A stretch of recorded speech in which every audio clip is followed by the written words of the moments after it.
السلام علیکم ورحمۃ اللہ وبرکاتہ۔ کیا حال ہے سب کا؟ الحمدللہ۔ کل پھر گھر جا کے دوبارہ پڑھنے کا کوئی موقع ملا، کیونکہ کتاب کو دیکھنا، کتاب کو اٹھانا، اس کو کھولنا، یہ فائدہ ہی دیتا ہے، اس میں نقصان نہیں، اور خاص طور پر اگر کتاب کے اندر قرآن کی کوئی صورت ہو تو الحمدللہ یہ احسن القصص ہے جو آپ پڑھ رہے ہیں، اور انشاءاللہ مجھے امید ہے کہ آپ اس سے بہت فائدہ اٹھائیں گے، کیونکہ یہ قصہ ہے تو یوسف علیہ السلام کا، لیکن سم وے اور دی ادر ہم سب کسی نہ کسی طرح اس سے متعلق ہیں۔ ہماری زندگیوں میں بھی اپس اینڈ ڈاؤنز آتے رہتے ہیں، اور ایسی صورتیں ہماری رہنمائی کرتی ہیں کہ ہم نے مشکل حالات میں کیا کرنا ہے، اور جب ہمیں خوشی ملے اور جب ہمیں کامیابی ملے تو پھر ہمارا رویہ کیا ہونا چاہیے۔ یہ دونوں چیزیں عملی طور پر یوسف علیہ السلام کی زندگی میں ہمیں نظر آتی ہیں۔ کل ہم نے پڑھا کہ یوسف علیہ السلام کے قصے کا آغاز ایک خواب سے ہوا، جس میں انہوں نے 11 ستاروں اور سورج اور چاند کو اپنے سامنے سجدہ کرتے دیکھا۔ انہوں نے یہ خواب اپنے والد یعقوب علیہ السلام کو سنایا۔ ان کے والد نے ان کے اس خواب کی تعبیر یہ کی کہ اللہ تعالیٰ انہیں بھی چن لے گا، جس طرح اللہ تعالیٰ نے ان کے آبا اسحاق علیہ السلام اور ابراہیم علیہ السلام کو چنا تھا۔ اس خواب میں دراصل یوسف علیہ السلام کو آئندہ ملنے والی نبوت اور عزت اور بلند مرتبے کی طرف اشارہ تھا کہ اللہ تعالیٰ ان کو بہت بلند مقام دینے والا ہے، لیکن اس خواب کی تعبیر کو پورا ہونے میں کئی سال لگے۔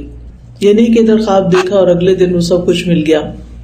اس دوران یوسف علیہ السلام طرح طرح کی آزمائشوں سے گزرے، بہت مشکل حالات سے گزرے۔ سب سے پہلی آزمائش کیا تھی؟ جو اپنوں کی طرف سے آئی تھی، بھائیوں کی طرف سے آئی تھی، جنہوں نے یوسف علیہ السلام کو بہانے سے والد سے لے جا کر اندھے کنویں میں پھینک دیا تھا اور اپنی طرف سے ان کا کام تمام کر چکے تھے۔ دوسری آزمائش کنویں سے نکالے جانے کے بعد آئی، اور وہ کیا تھی؟ غلامی کی آزمائش۔ مصر کے بازار میں بک گئے، غلام بنا لیے گئے، آزادی ختم ہو گئی، ماں باپ بھی جدا، وطن بھی دور، اور بالکل ایک نئے ماحول میں جس کی شاید ان کو زبان بھی نہ آتی ہو، اور پورا کلچر، اور کوئی وہاں مسلمان نہیں، یعنی ہر چیز ان کے مزاج کے خلاف۔ پھر وہاں پر کچھ ٹھکانہ ملا تو تیسری آزمائش عزیز مصر کی بیوی کے ورغلانے کی طرف سے تھی، یعنی جہاں ان کو اچھا ٹھکانہ ملا وہیں سے آزمائش بھی آ گئی۔ وہاں سے پھر عزیز مصر کی بیوی کے کہنے پر جیل میں ڈال دیے گئے۔ تو اگلی آزمائش کیا تھی؟ قید خانے میں جانے کی۔ اب سوچئے کہ ان کی زندگی ہر طرح کی آزمائشوں سے بھری ہوئی تھی، اپنوں کی طرف سے بھی، غیروں کی طرف سے بھی، پھر جدائی کی بھی، اور پھر عزیز مصر کی بیوی کے ورغلانے کی بھی، اور جیل میں جانے کی۔ ہم سب کی زندگی میں الحمدللہ ایسی کوئی آزمائش نہیں ہے، لیکن تھوڑی بہت جو کمی بیشی ہوتی رہتی ہے اس پر ہم پریشان ہو جاتے ہیں، اور ہم سمجھتے ہیں کہ ہم دنیا کے سب سے مظلوم انسان ہیں۔ تو انسان جب ایسے قصے پڑھتا ہے، ایسے واقعات پڑھتا ہے، تو اس کو اپنی آزمائشیں چھوٹی نظر آتی ہیں۔ نبی صلی اللہ علیہ وسلم نے ہمیں کیا سکھایا ہے کہ جس کو کوئی غم پہنچے، کوئی تکلیف پہنچے، وہ میری تکلیفوں کو یاد کر لے۔ تو اس سے کیا ہوتا ہے؟ جب کسی اور کو تکلیف میں دیکھتے ہیں تو اپنی تکلیف بھول جاتے ہیں، اپنی تکلیف چھوٹی لگتی ہے۔ اس لیے ایسے واقعات کو پڑھا ہوا بھی ہو تو بار بار پڑھتے رہنا چاہیے، کیونکہ ان سے دل مضبوط ہوتا ہے۔ اور یہ واقعہ نبی صلی اللہ علیہ وسلم کو بھی اس لیے سنایا جا رہا تھا کہ آپ کے دل کو بھی مضبوط کیا جائے، کیونکہ آپ بھی اس وقت ہر طرح کی آزمائشوں سے گھرے ہوئے تھے، جو مکی دور کا آخری حصہ تھا۔ ان سب حادثات اور واقعات میں ہمیں یوسف علیہ السلام کی کچھ صفات کا پتہ چلتا ہے۔ سب سے پہلی بات تو یہ کہ وہ نہایت باادب انسان تھے، بہت مینرفل، اپنے والد سے بہت احترام سے بات کرتے ہیں۔ دوسری بات یہ کہ بچپن سے ہی نہایت سمجھدار اور سنجیدہ انسان تھے، والد سے بہت اچھے طریقے سے اپنا خواب بیان کیا، اس میں کوئی شو آف نہیں کیا، کسی تکبر کا مظاہرہ نہیں تھا۔ پھر یہ کہ والد کی ہدایت کہ خواب اپنے کسی بھائی کو نہیں بتانا، انہوں نے اس پر عمل کیا۔ پھر یہ کہ یعقوب علیہ السلام بھی بہت صبر کرنے والے تھے، اور صابر باپ کے یہ صابر بیٹے تھے، انہوں نے بھی اپنی زندگی میں بہت صبر کیا. پھر ظاہری اور باطنی خوبصورتی کے حامل تھے. اللہ تعالیٰ نے یوسف علیہ السلام کو ظاہری حسن سے تو نوازا ہی تھا، جس کی دلیل ہمیں عزیز مصر کی بیوی کے حوالے سے ملتی ہے کہ وہ اپنے نفس پہ قابو نہ پا سکی. لیکن یوسف علیہ السلام باطنی حسن سے بھی مزین تھے. ان کا دل بھی بڑا خوبصورت تھا، اور ان کی پاک دامنی ہم نے دیکھی کہ کس طرح اس ساری مشکل سے وہ باہر نکلے. جہاں برائی کے بہت سارے اسباب موجود تھے، اللہ سبحانہ وتعالیٰ نے یوسف علیہ السلام کے دل میں ایمان، اخلاص اور حق کی قوت ڈالی ہوئی تھی، جس نے ان سے اس گھٹیا چیز کو دور کر دیا اور برائی سے دور کر دیا. یہی وہ کردار تھا جس نے یوسف علیہ السلام کو مصر کے تمام باشندوں کے دلوں میں ایک بہت عزت دی تھی کہ اتنا خوبصورت انسان اور اتنا پاک دامن انسان اور اتنا مینرفل انسان یہ جیل خانے میں پڑا ہوا ہے. اور پھر یہ کہ ہر حال میں اپنے کردار کی، اپنے اخلاق کی حفاظت کرنے والے تھے. انہوں نے نافرمانی کی طرف جانے کی بجائے جیل میں جانے کو ترجیح دی. اور یہی ایک انسان کو کرنا چاہیے کہ جب انسان کے سامنے دو چیزوں میں سے ایک کا اختیار ہو تو وہ اختیار کرے جو اس کے ایمان کو بچانے والی ہو. اور جو یوسف علیہ السلام کے لیے جیل میں جانا ان کے لیے بظاہر تکلیف دہ تھا، لیکن بالآخر وہ ان کی بلند منزلت اور عزت کا باعث بنا. اس سلسلے میں ہم دیکھتے ہیں کہ امام بخاری کی زندگی میں بھی ایک واقعہ ایسا پیش آیا کہ وہ سمندری سفر پہ جا رہے تھے، تو ان کے پاس کچھ دینار تھے، تو انہوں نے اس کا ذکر اپنے کسی ساتھی سے کر دیا. تو اس شخص کی نیت بدل گئی کہ میں ان کو کیسے حاصل کروں، تو اس نے شور مچا دیا کہ میرے پیسے چوری ہو گئے. تو اب امام بخاری کو یہ فکر ہوئی کہ یہ تو اگر تلاشی لی گئی تو وہ پیسے تو میرے پاس نکلیں گے جو کہ ان کے اپنے ذاتی پیسے تھے. تو انہوں نے وہ جو پیسوں سے بھری ہوئی پوٹلی تھی، سونے کے سکے تھے، وہ سمندر کی نظر کر دیے، صرف اس لیے کہ لوگ یہ نہ سمجھے کہ امام بخاری جو ہیں وہ چور ہیں اور انہوں نے کسی مسافر کے پیسے چرا لیے، کیونکہ انہیں دین کی خدمت کرنی تھی اور وہ اپنے اوپر اس بدنامی کا داغ نہیں لگوانا چاہتے. کیونکہ اگر ان پہ چوری کا الزام لگتا تو پھر ان سے حدیث کون لیتا، ان کی تو اتھینٹسٹی ختم ہو جاتی. تو اس لیے انسان کو فتنے کے مواقع اور شبہات سے بچنا چاہیے کہ جہاں اس کی عزت پہ کوئی حرف آئے. آج اس سورۃ یوسف کا دوسرا دن ہے اور اس میں ہم آغاز کرتے ہیں آیت نمبر 36 سے 42 تک.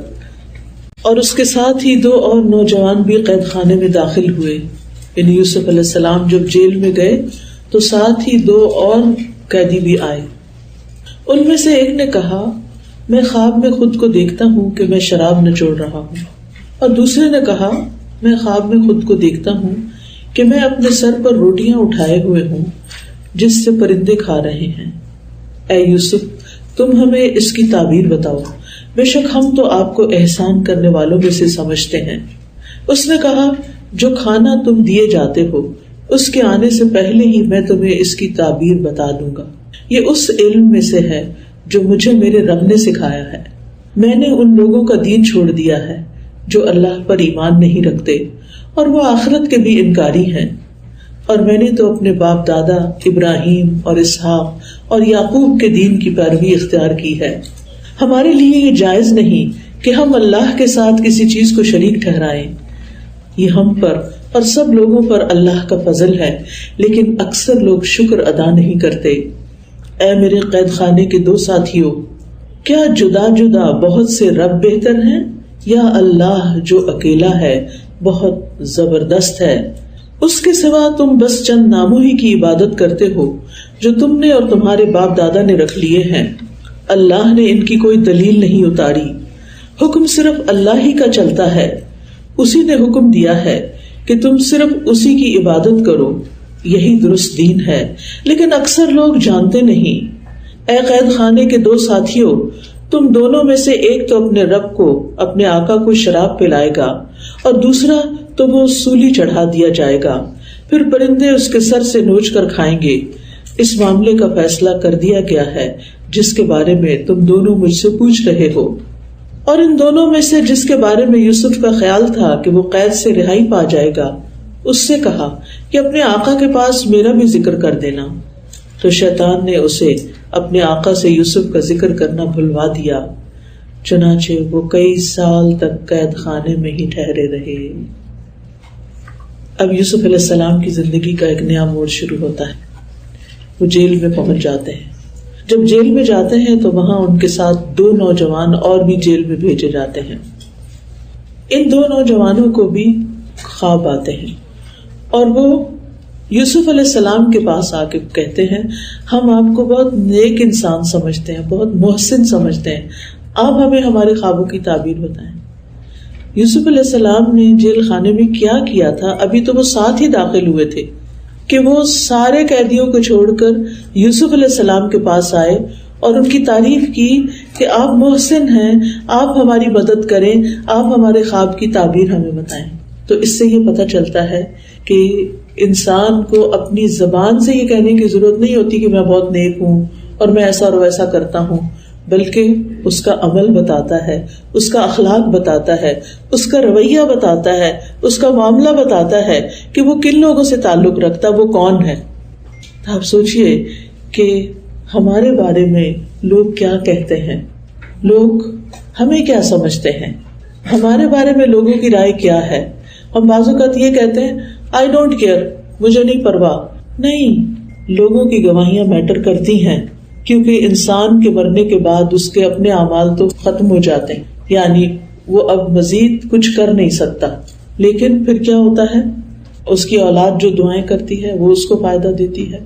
اسی طرح اس نے اپنی زندگی میں جو صدقہ خیرات کیا ہوتا ہے, صدقہ جاریہ کے پروجیکٹس میں حصہ ڈالا ہوتا ہے, وہ فائدہ دیتے ہیں.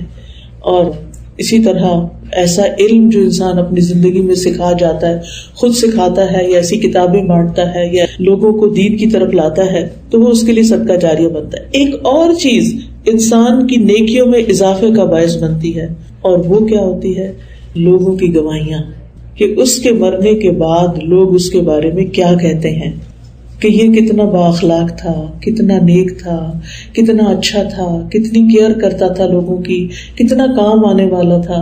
کچھ لوگ ہوتے ہیں جب فوت ہوتے ہیں تو لوگ شکر کرتے ہیں کہ یہ فوت ہوئے, جان چھوٹی ہماری ان کی بد اخلاقیوں سے, ان کے ظلم سے, ان کی تکلیفوں سے. اور کچھ لوگ ہوتے ہیں جب وہ فوت ہوتے ہیں تو زمین آسمان بھی روتے ہیں ان کے لیے, انسان بھی روتے ہیں اور زمین آسمان بھی روتے ہیں. دعا کریں اللہ تعالیٰ ہمیں ان لوگوں میں سے بنائے کہ جب ہم دنیا سے جائیں تو دنیا والوں کو ہماری کمی محسوس ہو کہ ہم ان کے ساتھ جو خیر اور بھلائی کرتے تھے اس کا سلسلہ رک گیا. جس زمین پہ انسان سجدے کرتا ہے وہ زمین بھی گواہ بنتی ہے, ہمارا ماحول بھی ہمارے حق میں گواہ بنتا ہے یا خلاف گواہ بنتا ہے. تو اس لیے زبان سے بہت باتیں اپنے بارے میں کرنے کی ضرورت نہیں ہوتی. ہم سب کو اپنے اعمال کو اچھا کرنے کی ضرورت ہے, نیکیوں میں آگے بڑھنے کی ضرورت ہے. فاستبقوا الخیرات, کہ نیکیوں میں آگے بڑھو. جو انسان صرف اللہ کی رضا کے لیے اخلاص کے ساتھ اچھا کام کرے گا, اللہ سبحانہ وتعالیٰ اس کا وزن بھی نامہ اعمال میں ڈالے گا اور اس کی جزا بھی بہترین دے گا, کئی گنا بڑھا کر, اور اس کے ساتھ ساتھ اس نیکی کا اثر بھی لوگوں کے دلوں تک جائے گا. تو یہ نہیں کہ دکھاوا کریں نیکیوں کا تو لوگوں کو پتا چلے گا پھر وہ ہمارے لیے گواہیاں دیں گے, یا ہم اس لیے نیکیاں کرنے لگے لوگوں کے ساتھ یہ اچھا معاملہ کہ وہ ہمارے حق میں گواہی دیں. نہیں, ہم اللہ کے لیے کریں. ان الذین آمنوا وعملوا الصالحات سیجعل لهم الرحمن ودا, بے شک وہ لوگ جو ایمان لائے اور انہوں نے اچھے کام کیے, ان قریب رحمان دلوں میں ان کے لیے محبت پیدا کر دے گا. ہم اللہ کے لیے کام کریں, اللہ ہماری محبت لوگوں کے دلوں میں پیدا کر دے گا. شکوہ کرنے سے محبتیں نہیں ملتی کہ ہمارے ماں باپ ہمیں نہیں چاہتے, بہن بھائی نہیں کیئر کرتے, فلاں نہیں کرتا. آپ بس یکسو ہو کر اچھے کام کرتے جائیں, باقی معاملہ اللہ پہ چھوڑ دیں. اب یوسف علیہ السلام کو قید خانے کے ساتھیوں نے محسن کہا. محسن کا لفظ احسان سے نکلا ہے, اور احسان جو ہے برائی کے مد مقابل آتا ہے. احسان ایسے عمل کو کہتے ہیں جو دنیا میں قابل تعریف ہو اور آخرت میں باعث اجر و ثواب ہو. اللہ سبحانہ و تعالیٰ کے ساتھ احسان کا معاملہ کیا ہے کہ ہم اس کی عبادت اتنے اچھے طریقے سے کریں کہ گویا ہم اس کو دیکھ رہے ہیں, کہ وہ ہمارے سامنے.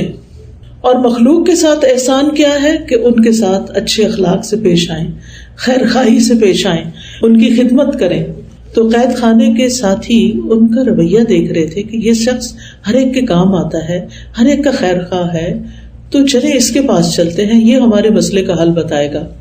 تو یاد رکھیے, مخلوق کی خدمت کرنے والا, انسانوں کی خدمت کرنے والا محسن ہوا کرتا ہے. تو ہمیں دیکھنا چاہیے کہ میں کس کس کی خدمت کر رہی ہوں, صرف اپنے گھر والوں کی، اور وہ بھی احسان جتا جتا کے رو رو کے اور تانے دے دے کے، یا پھر اپنے گھر والوں کی تو کرتے ہی ہمارا فرض بنتا ہے، اپنے بچوں کی کرتے ہیں، اپنے شوہر کی کرتے ہیں، اگر بزرگ ایلڈرلی پیرنٹس گھروں میں ہیں تو ان کی کرتے ہیں، تو صرف اللہ کی خاطر مصیبت سمجھ کے نہیں. اور اس کے علاوہ پھر اپنے نیبرز، اپنے آس پاس اور جہاں کہیں کسی کو ضرورت مند دیکھتے ہیں تو یاد رکھیے قیامت کے دن اس کا شمار محسنین میں سے ہوگا کہ جو ایک طرف اللہ کی عبادت اچھی طرح کرے، خلوص کے ساتھ، خالص بہترین طریقے سے، اور دوسری طرف مخلوق کی خیر خواہی کرے، کسی معاوضے یا طمع یا لالچ کے بغیر دوسروں کے کام آنا، اس کا نام احسان ہے. اللہ تعالیٰ قرآن پاک میں فرماتے ہیں وَأَحْسِن كَمَا أَحْسَنَ اللَّهُ إِلَيْكَ، احسان کرو جیسے اللہ نے تمہارے ساتھ احسان کیا. اگر اللہ نے تمہیں کچھ دیا ہے تو اس دیے ہوئے میں سے لوگوں کے ساتھ شیئر کرو. علم دیا ہے تو علم شیئر کرو، مال دیا ہے تو مال شیئر کرو، جسمانی قوت دی ہے یا کوئی اسکل دی ہے تو اس کو شیئر کرو. یعنی دنیا میں اللہ نے جو تمہیں نعمتیں دی ہیں صرف اپنی ذات کے لیے استعمال نہ کرو، بخل نہ کرو، خود غرضی نہ کرو، دینے والوں کو ہی ملتا ہے. نبی صلی اللہ علیہ وسلم کی صفت نبوت ملنے سے پہلے بھی کیا تھی؟ آپ دوسروں کا بوجھ اٹھا لیتے تھے، مہمان نوازی کرتے تھے، مصیبت میں مبتلا لوگوں کی مدد کرتے تھے، لوگوں کو ذریعہ معاش مہیا کرتے تھے، یعنی ہر طرح سے لوگوں کے کام آتے تھے. آج اس معاشرے میں رہتے ہوئے ہر مسلمان اگر والنٹیئر کرنا شروع کر دے، لوگوں کے کام آنا شروع کر دے، تو مسلمانوں کا جو امیج ہے وہی بدل جائے. یعنی لوگ مسلمانوں کو جس طرح حقارت کی نگاہ سے دیکھتے ہیں وہ سارا امیج تبدیل ہو کر رہ جائے اگر ہم دوسروں کے فائدے کے بن جائیں، لوگوں کے کام آنے والے بن جائیں. اللہ کے نزدیک سب سے زیادہ محبوب لوگ کون ہیں؟ ایک آدمی نبی صلی اللہ علیہ وسلم کے پاس آیا، کہنے لگا اے اللہ کے رسول، کون سے لوگ اللہ تعالیٰ کو زیادہ پیارے ہیں اور کون سے اعمال اللہ کو زیادہ اچھے لگتے ہیں؟ تو رسول اللہ صلی اللہ علیہ وسلم نے فرمایا وہ لوگ اللہ تعالیٰ کو زیادہ پیارے ہیں جو دوسرے لوگوں کے لیے سب سے زیادہ فائدہ مند ہوں، جو دوسروں کو فائدہ پہنچاتے ہوں.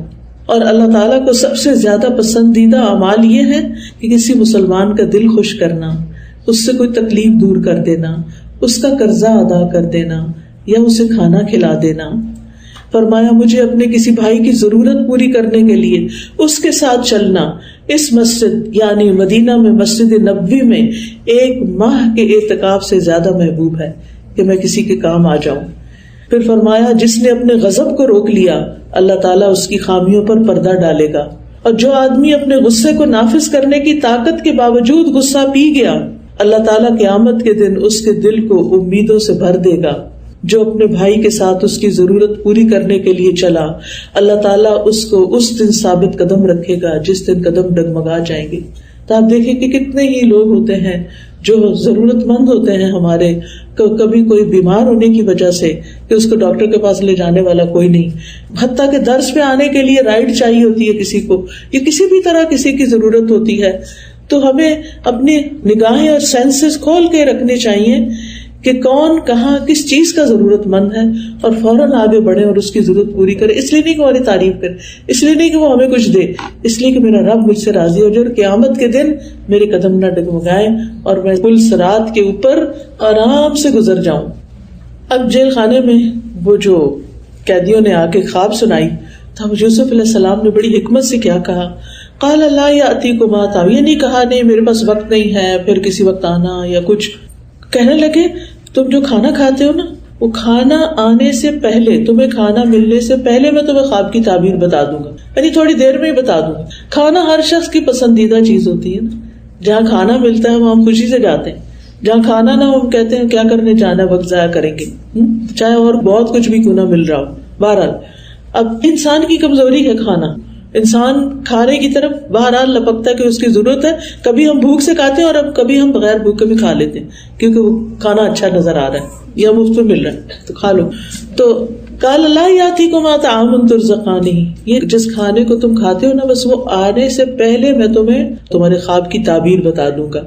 اور ساتھ ہی بتاتے ہیں یہ اس علم میں سے جو میرے رب نے مجھے سکھایا ہے. یہ نہیں کہتے میری قابلیت ہے. ہم اگر کسی کو علم کی بات بتاتے تو ہم اپنی ڈگریاں بتانے لگتے ہیں کہ یہ پڑھا ہوا میں نے، اس یونیورسٹی کا گریجویٹ ہوں، یہ میری سرٹیفکیشن ہے، یہ میری قابلیت ہے. بورڈ پہ لکھ کے لگا دیتے ہیں، اشتہار دیتے ہیں اپنی قابلیتوں کے. وہ کہتے ہیں یہ تو میرے رب نے مجھے سکھایا ہے. کبھی بھی آپ کسی کو کوئی اسکل سکھائیں کچھ تو کریڈٹ خود نہ لیں، کہیں یہ رب نے مجھے سکھایا، اللہ نے توفیق دی، اللہ نے سبب بنایا، اللہ نے راستہ دکھایا، یہ میرے رب نے مجھے سکھایا۔ پھر کہتے ہیں کہ میں اس قوم کے دین پر نہیں ہوں جو اللہ پر ایمان نہیں رکھتے اور آخرت کے بھی انکاری ہیں۔ یعنی یہاں اب وہ اپنی تبلیغ کرتے ہیں، یہاں اب وہ موقع پا کے لوگوں کو بتاتے ہیں کہ میں کون ہوں، اور اپنا تعارف کس حساب سے کراتے ہیں، میں مسلمان ہوں۔ آپ لوگ یہاں رہتے ہیں، آپ کا انٹریکشن ہر وقت ایسے لوگوں کے ساتھ ہوتا ہے کہ جو نان مسلمس ہیں، اور ان کی آپ خدمت بھی کرتے ہیں، کام بھی آتے ہیں، اس موقع پہ آپ بتا سکتے ہیں کہ میں کون ہوں اور میں کیا بلیو کرتا ہوں، اور یہاں سے دعویٰ کا سلسلہ شروع ہو جاتا ہے۔ اور وہ بتاتے ہیں کہ میں کون ہوں، میں اپنے آباء و اجداد کے دین کی پیروی کرتا ہوں۔ یاد رکھیے اگر آباء و اجداد نیک ہو تو ان کی پیروی کرنے میں کوئی حرج نہیں۔ کون ہے میرے آباء و اجداد؟ ابراہیم علیہ السلام اور اسحاق علیہ السلام اور یعقوب علیہ السلام، یعنی وہ اپنے نیک آباء و اجداد کا ذکر کرتے۔ اس سے یہ پتہ چلتا ہے کہ اگر آباء و اجداد کی نیکیاں ہوں تو ان کو اپنے بچوں کے سامنے، شاگردوں کے سامنے، لوگوں کے سامنے ذکر کرنے میں کوئی حرج نہیں، کیونکہ اس سے دوسروں کو انسپریشن ملتی ہے۔ دوسروں کے حالات سے انسان بہت کچھ سیکھتا ہے، بزرگوں سے بہت کچھ سیکھتا ہے۔ اور اس طرح وہ بتاتے ہیں کہ وہ بھی پیغمبر تھے، اور یہ بھی بتایا ہوگا کہ پیغمبر کون ہوتے ہیں۔ اور پھر کہتے ہیں کہ ما کان لنا ان نشرک باللہ، ہمارے لیے جائز نہیں کہ ہم اللہ کے ساتھ کسی کو شریک ٹھہرائیں، شرک کرنا جائز نہیں۔ یعنی ہر پیغمبر کیا تعلیم لے کر آیا ہے، یعنی دین میں سب سے امپورٹنٹ چیز کیا ہے کہ لوگوں کو شرک سے بچایا جائے۔ شرک دو طرح کا ہوتا ہے، ایک شرک اکبر ہوتا ہے جس میں انسان اللہ کے ساتھ کسی اور بینگ کو، کسی درخت، حجر، پتھر، بت وغیرہ کو پوجتا ہے، اور دوسرا شرک اصغر ہوتا ہے جس میں انسان وہ عبادت جو اللہ کے لیے کرتا ہے وہ لوگوں کو دکھانے کے لیے کرنا شروع کر دیتا ہے۔ تو ہم عام طور پر شرک اکبر تو نہیں کرتے، اللہ کے علاوہ کسی اور کو نہیں پکارتے، کسی اور سے دعائیں نہیں کرتے، کسی اور کے در پہ نہیں جاتے، الحمدللہ سجدہ بھی صرف اللہ کو کرتے ہیں، قربانی بھی اللہ کے نام کی کرتے ہیں، نماز بھی اللہ کے نام کی پڑھتے ہیں، سب کچھ اللہ کے نام کا کرتے ہیں۔ شکر ہے اللہ کا جس نے ہمیں شرک سے بچایا کہ ہم اللہ کے علاوہ مخلوق کے آگے سجدہ کریں یا کسی اور کے لیے کچھ۔ لیکن یہ جو شرک اصغر ہے نا، اس سے بھی بچنے کی ضرورت ہے، اور وہ ہوتا ہے دکھاوا، ریاکاری، دکھاوے کے لیے کام کرنا، دکھاوے کے لیے صدقہ کرنا۔ تو ان چیزوں سے بچنے کی ضرورت ہے۔ پھر وہ کہتے ہیں دوبارہ ذالک من فضل اللہ علینا، یہ ہم پر اللہ کا فضل ہے۔ یہ نہیں کہتے میرے اندر بڑی قابلیت ہے اس لیے مجھے یہ سب ملا۔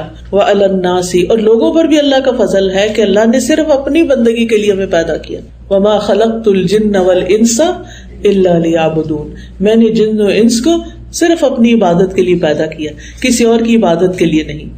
وَلَكِنَّ أَكْثَرَ النَّاسِ لَا يَشْكُرُونَ، لیکن لوگوں کی اکثریت شکر ادا نہیں کرتی کہ اللہ نے ہمیں سیدھا راستہ دکھایا ہے۔ ہمیں سب سے زیادہ جس نعمت پہ شکر کرنا چاہیے نا، وہ نعمت اسلام ہے، وہ نعمت توحید ہے، اور اس کے بارے میں ذکر کرتے رہا کریں اپنے بچوں کے سامنے۔ بچوں، اللہ کا شکر ہے اللہ نے ہمیں مسلمان بنایا ہے۔ اگر ہم مسلمان نہ ہوتے تو ہمیں تو پتہ ہی نہ ہوتا کہ اللہ کون ہے، رسول کون ہے، آخرت کیا ہے، قرآن کیا ہے۔ یہ ہم پر بڑا فضل ہے۔ اس بات کو آپ نے بار بار دہرانا ہے اپنے بچوں کے سامنے کہ یہ اللہ کا فضل ہے کہ اس نے ہمیں مسلمان بنایا، اور دل سے رات کو سوتے ہوئے بھی اللہ سے شکر ادا کر کے سویا کریں۔ اللہ تیرا شکر تو نے مجھے ایمان دیا، اللہ تیرا شکر تو نے مجھے قرآن دیا، اللہ تیرا شکر تو نے مجھے اپنی پہچان دی۔ یہ سب سے بڑی نعمت ہے، یہ سب سے بڑی دولت ہے۔ ہم اس دولت کو چھوڑ کر اور چیزوں کے پیچھے بھاگے پھرتے ہیں اور خوار ہوتے ہیں، جبکہ سب سے زیادہ انسان کے دل کو اطمینان دینے والی یہی چیز ہے۔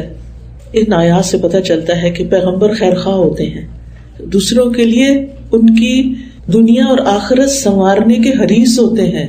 ہم سوچیں کہ کیا ہم لوگوں کی دنیا اور آخرت بھی، آخرت اپنے بچوں کی بھی آخرت اور لوگوں کی بھی آخرت سنوارنے کے حریص ہیں؟ ہم جب کسی کے ساتھ احسان کرنا چاہتے ہیں، کام آنا چاہتے ہیں، ہم دنیا کی کوئی چیز ان کو دے دیتے ہیں، ہم کہتے ہیں ہم نے بڑا احسان کر، لیکن اصل احسان کیا ہے کہ کسی کو ہمیشہ کی مصیبت اور تکلیف اور جہنم سے بچایا جائے۔ تو پیغمبر سب سے زیادہ اس بات کے حریص ہوتے ہیں، اس لیے انہوں نے سب سے پہلے توحید کی دعوت دی۔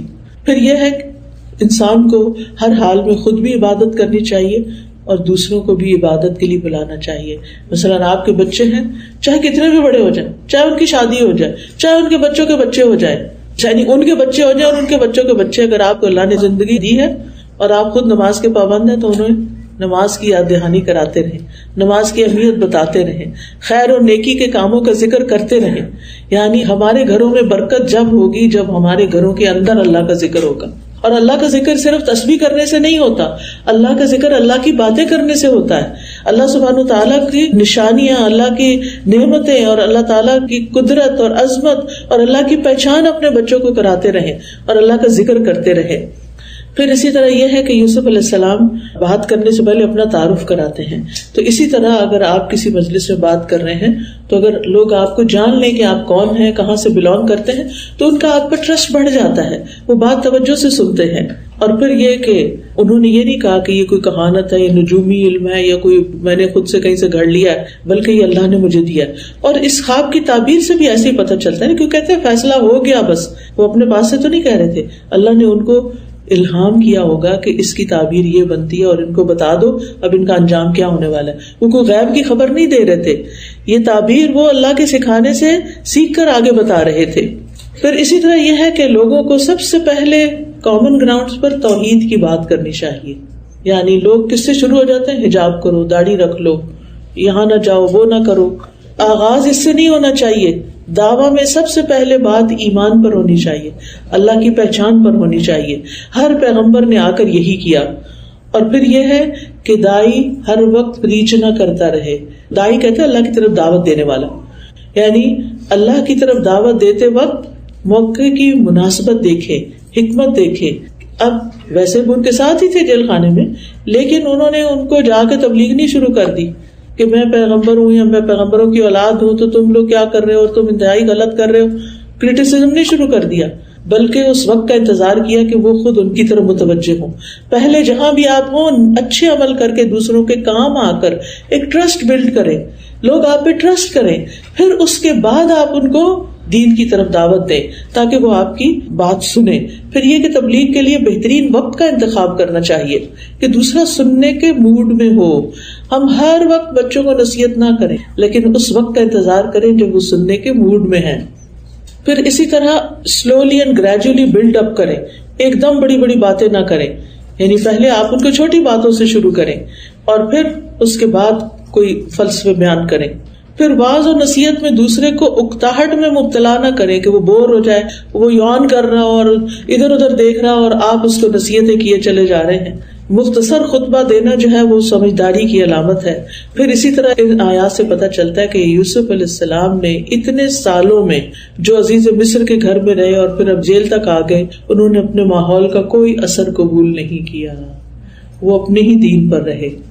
یعنی ہم یہاں آ کر عام طور پر پریشان رہتے ہیں کہ بچے جو ہیں وہ باہر کا ماحول اور باہر کا اثر قبول کر رہے ہیں.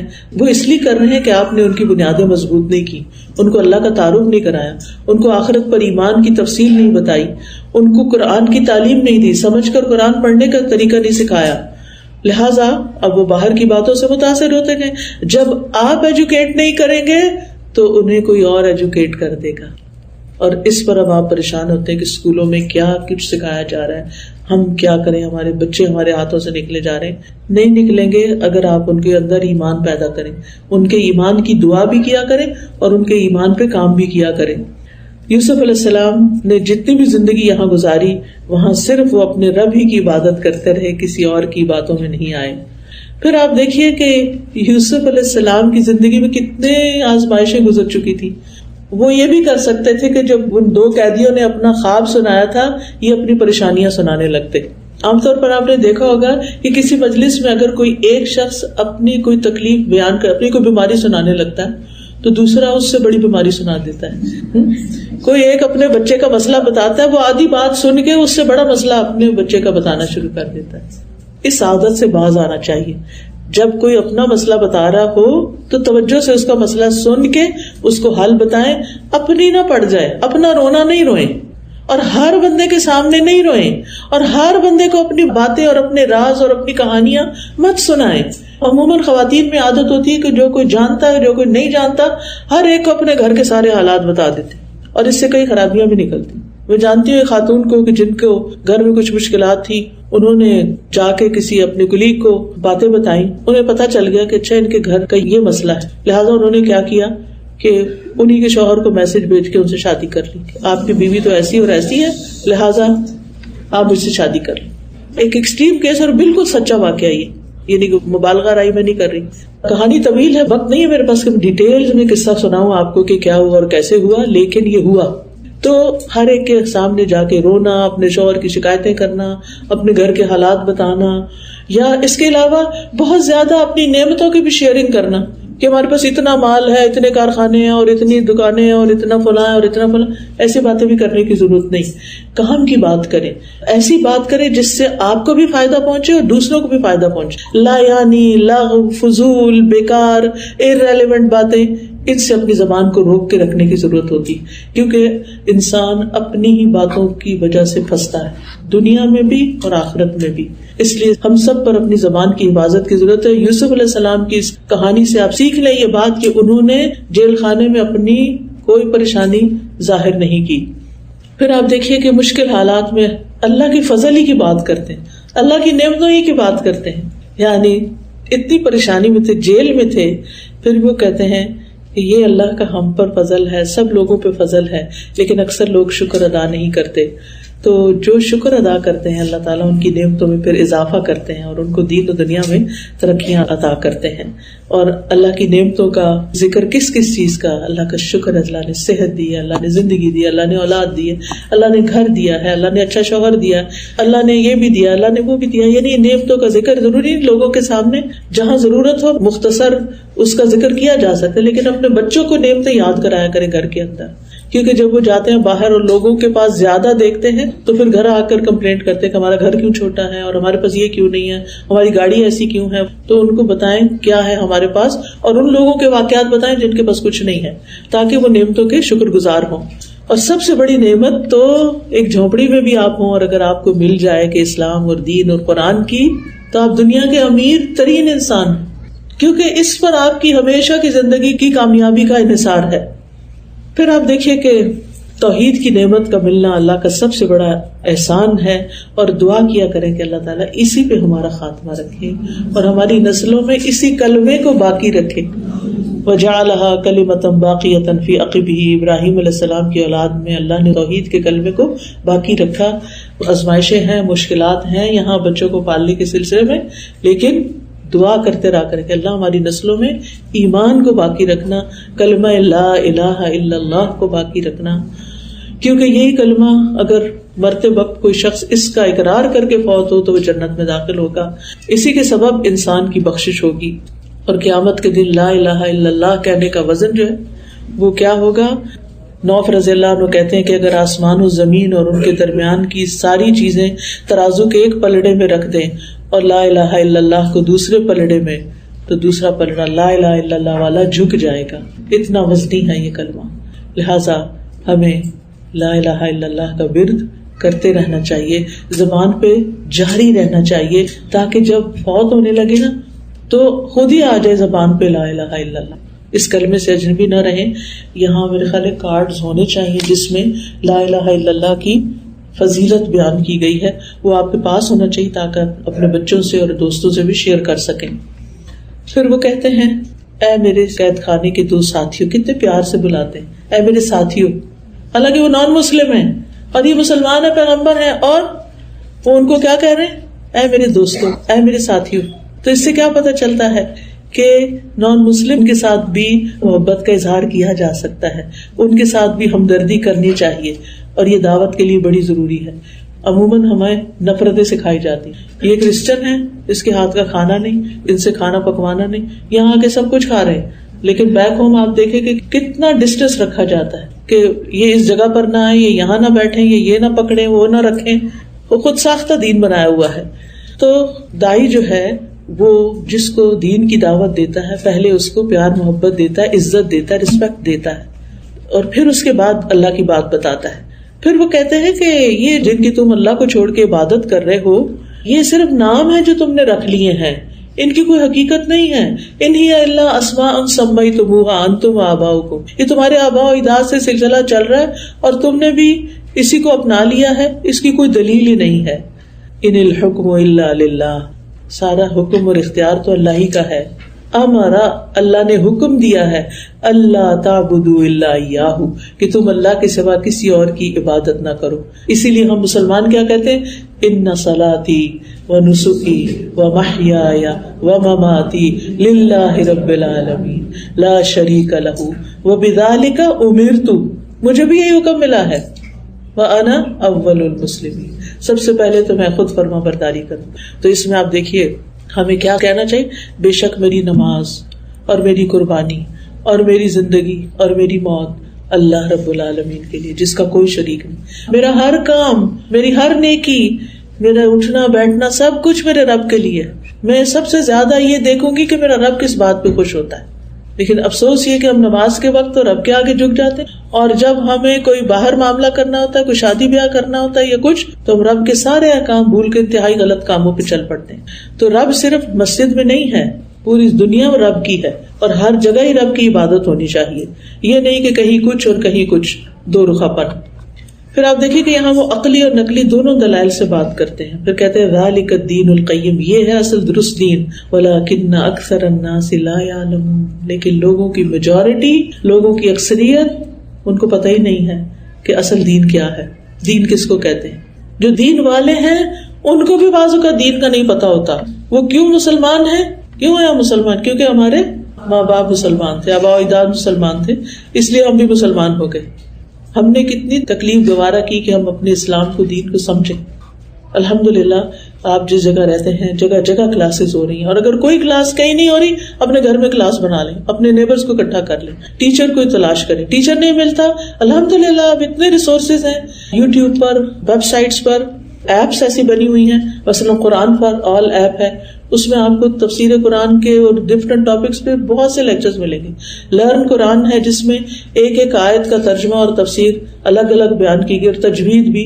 آپ ہر روز ایک آیت بھی سن لیں تو آپ دیکھیے کہ کہاں بات جاتی ہے. آہستہ آہستہ ساری زندگی یہ سفر جاری رکھیں، کیونکہ اسلام پر چلنا علم حاصل کرنے کا تقاضا کرتا ہے. جب ہمیں پتہ ہی نہیں کہ کرنا کیا تو کریں گے کیا؟ جب ہمیں پتہ ہی نہیں جانا کدھر ہے اور آگے راستے میں کیا کیا ملے گا تو ہم بھٹکتے پھریں گے. اس لیے علم حاصل کیجئے. کب تک؟ موت تک، پنگوڑے سے لے کر قبر تک.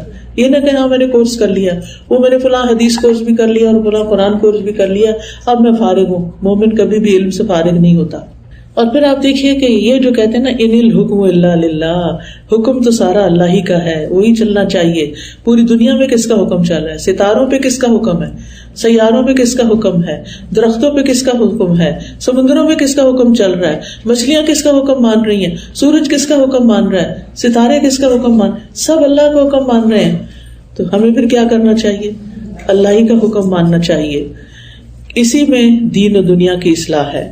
پھر وہ ان کو تعبیر بتاتے ہیں اور اس میں بڑی اچھی طریقے سے تعبیر بیان کرتے ہیں. پہلے انہوں نے دونوں میں سے کسی ایک کو متعین نہیں کیا، اچھا تمہاری یہ تعبیر ہے، تمہاری یہ. کہا کہ تم میں سے ایک قید خانے سے رہا ہو جائے گا اور ایک کو سولی چڑھا دیا جائے گا. پہلے تعبیر میں خوشخبری بتائی جس کی رہائی ہونی ہے، اور بعد میں دوسری تعبیر بتائی. ہمیشہ خوشخبری سے بات شروع کریں، پازیٹیو سے آغاز کریں، نیگیٹو سے نہیں شروع کیا کریں. لوگوں کو ڈرایا نہیں کریں، پہلے خوشخبری دیں، پھر اگر وہ نئی بات مانتے تو پھر ان کو ڈرائیں بھی، پھر ان کو دوسرا رخ بھی دکھائیں. اور پھر یہ کہ انہوں نے بتا دیا کہ یہ تعبیر واقع ہو کر رہے گی، یہ تو ہو کر ہی اب رہے گا. اگر کوئی جھوٹا خواب بھی بتائے نا اور اس کی تعبیر کر دی جائے جو نقصان دہ ہو تو وہ بھی واقع ہو جاتی ہے. تو انسان کو کبھی بھی جھوٹا خواب نہیں بیان کرنا چاہیے. تو اب ہوا یہ کہ جب رخصت ہونے لگا، وہ شخص جس کی رہائی کی خوشخبری انہوں نے دے دی تھی، تو اس کو انہوں نے ایک میسج دیا کہ جب تم یہاں سے جاؤ، کیونکہ کہا یہ جاتا ہے کہ وہ بادشاہ کے باورچی تھے اور وہاں کام کرتے تھے اس کے پاس.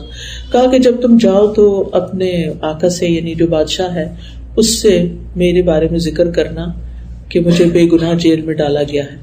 اب اس سے یہ پتہ چلتا ہے کہ کسی سے مدد حاصل کی جا سکتی ہے مشکل کے وقت. جب آپ کو کوئی تکلیف آتی، کوئی پرابلم آتا ہے، آپ ڈاکٹر کے پاس جاتے ہیں، آپ یا ضرورت ہو تو لائر کے پاس جاتے ہیں، کہیں نہ کہیں آپ جاتے ہیں اور آپ اسباب اختیار کرتے ہیں. تو اسباب اختیار کرنے میں کوئی حرج نہیں. اب آپ دیکھیے کہ اللہ تعالیٰ کی حکمت یہ ہے کہ وہ شخص جا کے بھول ہی گیا. بہت دفعہ ایسے ہوتا ہے کہ جب ہمیں خوشی ملتی ہے نا تو ہم اپنے ان دوستوں کو بھول جاتے ہیں جنہوں نے ہم پر احسان کیا ہوتا ہے برے وقت میں. برے وقت میں ہم لوگوں کے محتاج ہوتے ہیں تو لوگوں کی طرف جاتے ہیں، لیکن اچھا وقت آتا ہے تو ہم انہیں کو بلا دیتے ہیں. تو ایسے میں اگر کوئی ہمیں بلا دے تو مائنڈ نہیں کرنا چاہیے، ہیومن نیچر ہے، ایسا ہوتا ہی ہے، کوئی بات نہیں. لیکن اس میں اللہ کی حکمت تھی، یہ اللہ کا فیصلہ تھا کہ ابھی یوسف علیہ السلام کو باہر نہیں نکلنا، ایک خاص وقت پہ جا کے نکلنا ہے جب ان کا نکلنا فائدہ مند ہو. تو اصل میں تو اللہ نے اس کو بلوا دیا. اب یہ ہے کہ یوسف علیہ السلام جیل خانے میں ہے، لیکن ہر تنگی کے ساتھ آسانی بھی ہے، اور اللہ سبحانہ و تعالیٰ مشکل سے نکلنے کی راہ ضرور نکالتا ہے. قرآن مجید میں آتا ہے وَمَن يَتَّقِ اللَّهَ يَجْعَل لَّهُ مَخْرَجًا وَيَرْزُقْهُ مِنْ حَيْثُ لَا يَحْتَسِبُ. سورۃ طلاق کی آیت نمبر 2 اور 3 ہے. جو شخص اللہ کا تقوی اختیار کرتا ہے، تکلیف دہ حالات میں اللہ سے ناراض نہیں ہوتا، اللہ سے کمپلینٹ نہیں کرتا، اللہ سے راضی رہتا ہے اور اللہ کے فیصلوں پر اطمینان رکھتا ہے اور پھر بھی شکر گزار ہوتا ہے، تو اللہ تعالیٰ ایک دن اس کے لیے مشکل سے نکلنے کا راستہ بنا دیتے ہیں، اور اللہ تعالیٰ اس کو وہاں سے رزق دیتے ہیں جہاں سے وہ سوچ بھی نہیں سکتا. لہٰذا جب تکلیف دہ حالات سے ہم گزر رہے ہوں تو نیکی کرنا نہ چھوڑیں. یہ نہ سوچے میں نے اب نماز نہیں پڑھنی، میری نماز کا کیا فائدہ ہوا، میں اس مصیبت میں پڑ گئی ہوں. کچھ لوگ دعا مانگنا چھوڑ دیتے ہیں، کچھ لوگ نماز پڑھنا چھوڑ دیتے، کچھ لوگ تو افسوس یہ کہ دین سے ہی نکل جاتے ہیں کہ کوئی فائدہ نہیں ہو، اور وہ غلط طریقے اختیار شروع کر دیتے ہیں. تو اس لیے صبر جو ہے وہ کامیابی کی کنجی ہے.